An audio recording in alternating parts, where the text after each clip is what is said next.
Hey, Mzansi. Welcome back to SA Political Lens. Yoch, Sarah, the story about Lerato and Babita Deokaran, it's just wow.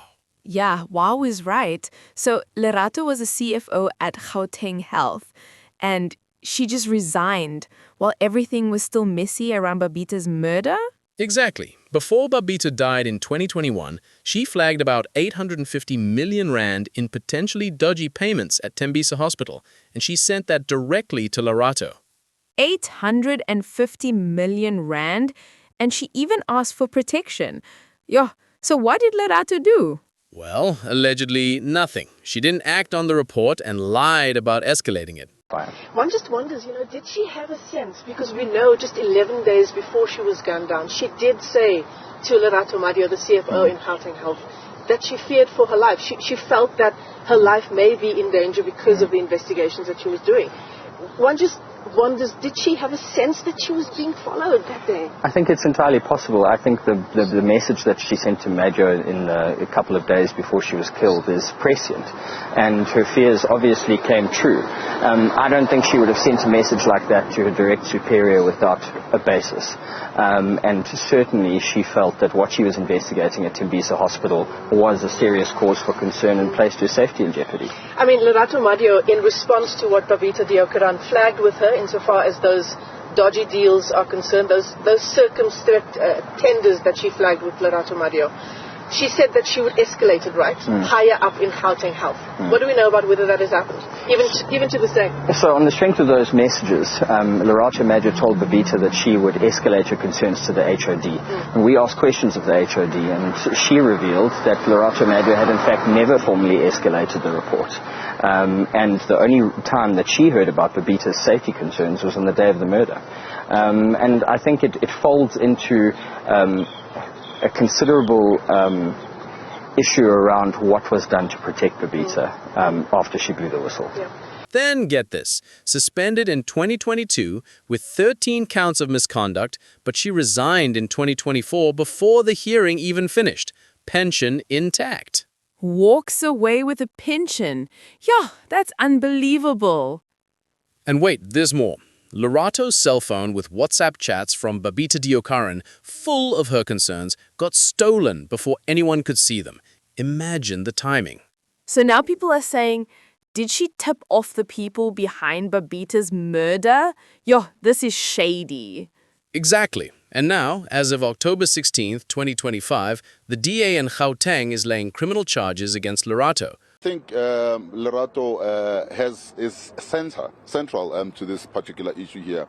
Jet Bloom and the shadow cabinet that we have actually then been trying to deal with this thing for a very, very long time.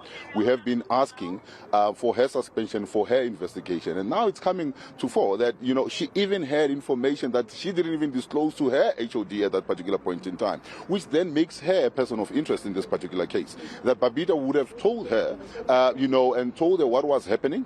And, 19 days or a week, 2 weeks later, Babita finds herself slain. And then two weeks later, the full payment that Babita said must be suspended is actually then paid. And the HOD says now, she knows she knows nothing about this particular issue. So this is why we are saying, in terms of the prevention of corruption, she should actually then be able to then respond in terms of what would have happened in this particular case. And this is something that we have said time and time again. It cannot be that officials that are implicated in wrongdoing then resign and get hefty pensions. She's got 3 million rand in terms of pension payout, and then she sailed off. It cannot be. She needs to then come and account, and she needs to respond to the charges here. Perhaps then, what are these charges that you're going to be laying here at the police station? Well, as I said, there's quite a number of charges. One is she needs to then come and talk. She needs to come and talk to respond in terms of the prevention of corruption. That she and I think there's an element as well in there of defeating the ends of justice. if there was actually then, a link that could have prevented further crime from happening. And she said on that particular file, she said on that information, not even telling her immediate, senior personnel, that on its own then tells you that she is a person of interest. And then, she should face the might of the law, and she should be able to then respond in a court of law. She should have a day in court, and then we should get to the bottom of it. Okay. Describe. So we really want people to be charged. SIU is doing very good work, seizing assets. Various officials are being disciplined, but they're lower level officials. We want to get the mastermind. When we get we want to get the person who ordered the hit on Babita Deokaran, who wanted her silenced. And Lerato Madio was the chief financial officer of the time. She covered up the evidence that Babita Deokaran had brought forward. Babita Deokaran recommended 104 million rand of payments to these fake companies to be frozen. They were temporarily frozen by Lerato Madio. Babita Deokaran was murdered, and then shortly thereafter she released those 104 million rand payments to suspect companies. Hawks, SIU, Public Protector, they're all investigating. And it really shows the danger whistleblowers face here in SA.